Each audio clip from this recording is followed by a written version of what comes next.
What's the biggest mistake every game developer makes? Not building in public. Just last week, I broke a 2-year cycle of building behind closed doors by releasing my first public-facing game, which I built in just 2 weeks. In this video, I'll take you behind the scenes of how the heck I made that happen, what the launch was like, and the biggest lessons I learned from putting my game out into the world. Let's dive in. You know, I almost didn't release this. I was nervous, but I knew I needed to stop hiding. I needed to start practicing how to put my stuff out there. My goal was simple: build and release a small, playable prototype in 2 weeks, and put it in front of actual players. Friends and family are great, but they're often not your target audience, and sometimes they can be too nice.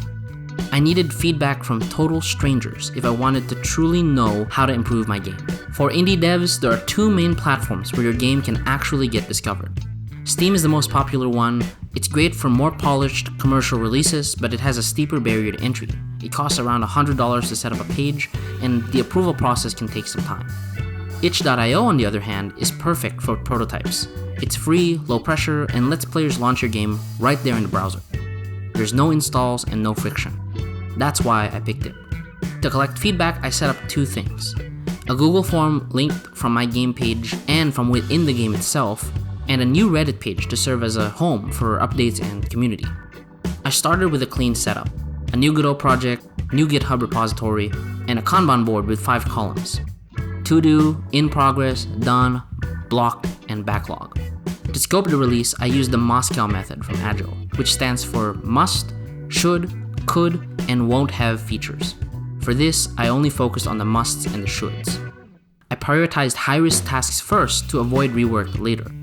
Then, I mapped it all into a 2-week Gantt chart with, as realistic as I could, timeframes for each task. The goal was to stay laser-focused and hit that 2-week deadline, no matter what. While I was building, I used OBS to capture key moments, or at least I tried. I'm still really bad at remembering to hit record. I even reworked a section of the UI just to get the footage of what I forgot to capture the first time. I had tons of ideas during the build, but that Gantt chart, man, that forced me to stay super disciplined. If something pushed me past my deadline at all, I cut it. The biggest time sink was making the prototype player ready. That included adding a help menu to try to give some players some context for what's going on, volume and music controls for the in-game music and sound effects, this was to help with the trailer, and enough polish to make it feel playable and enticing for strangers to click on. I also had to learn some new video editing software to create the trailer, which is what I'm using now for this video, build the itch.io page, and launch the Reddit page, which needed 3 starter posts to begin. All of that pushed me into a full week past the original 2-week target date. So it actually took me 3 weeks total. I launched the game on July 19th, 2025, along with the Reddit page and the trailer on YouTube. Then, I waited a week. I got a few browser plays, a handful of downloads, but 0 feedback. No Google form responses. No comments. Just silence. Yeah, that stung. That was a little disheartening, not gonna lie. I released something into the world and it felt like it just kind of disappeared into the void. But the problem solver in me wanted to get to the bottom of this. People were trying my game, but something was stopping them from leaving comments or feedback, so I started digging.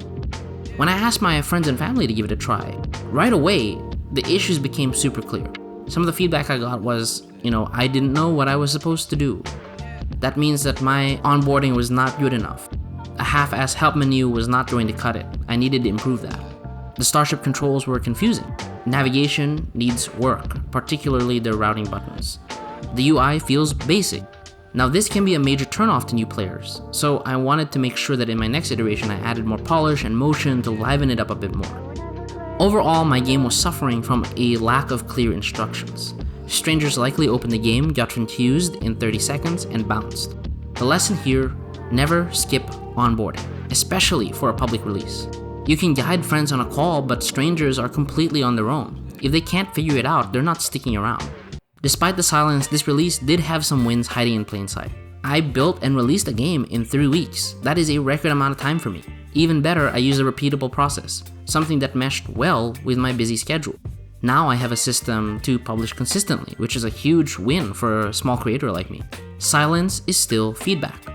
It told me exactly what I needed to improve: onboarding and first-time player experience. And people did play, even if they didn't say anything. they showed up. Almost 50% of them gave it a try. That alone means a lot. Quiet launches are normal. They're not a failure, they're just a starting point. And I'm proud of what I ship. If you're interested in seeing how the game evolves, follow the Reddit page. That's the main hub for any game updates. This channel is going to be more focused on behind the scenes and other types of videos, not necessarily related to the game, but still about my game dev journey. Thanks for watching. If you found this helpful, feel free to like, sub, and drop a comment. I'd love to hear what you're working on and what helped you the most in your projects. Until next time, keep building, and don't be afraid to show the world what you're working on. See you in space, cowboys.